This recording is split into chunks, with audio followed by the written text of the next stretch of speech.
We are following new details tonight after a Vacaville man allegedly stabbed two people in a home before setting it on fire. Police say 37-year-old Nathaniel Holland also stabbed a police canine before that suspect was ultimately shot and killed. Fox 40's Doug Johnson joining us now live from that neighborhood. Doug, you spoke to one man who tried to run into the burning home to save the people inside.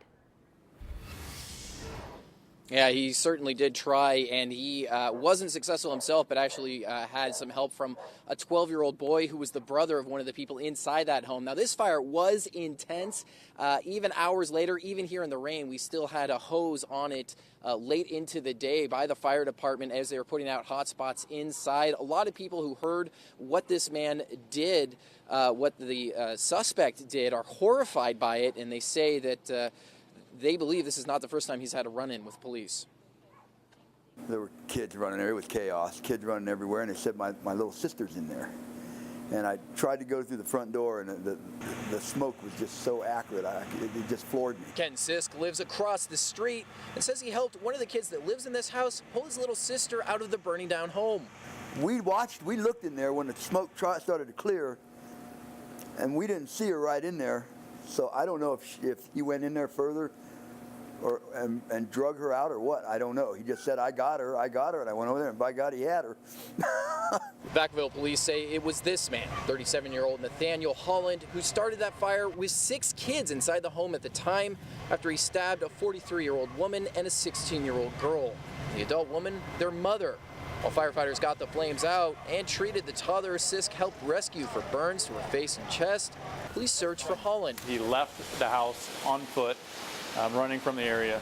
Eventually, Holland made his way to this 7-Eleven, where clerks recognized him as the man police were searching for. After he walked outside, I showed the picture from Facebook. I pulled it up from the Vacaville the police department Facebook page, and he said, yeah, that's him. My coworker said, I think that's him. They called 911, but realized he had just bought a weapon. He did purchase a multi-tool. Police say Holland made his way to this creek bed, where officers eventually caught up with him. We had Mr. Holland locked in a perimeter, and our officers saw him in the creek bed. A Fairfield police canine was released on Holland, who then started stabbing the dog. A nearby officer also felt threatened and opened fire. Holland was hit. Despite efforts by officers performing CPR, he didn't make it. The canine was airlifted to UC Davis's veterinarian hospital and is expected to survive.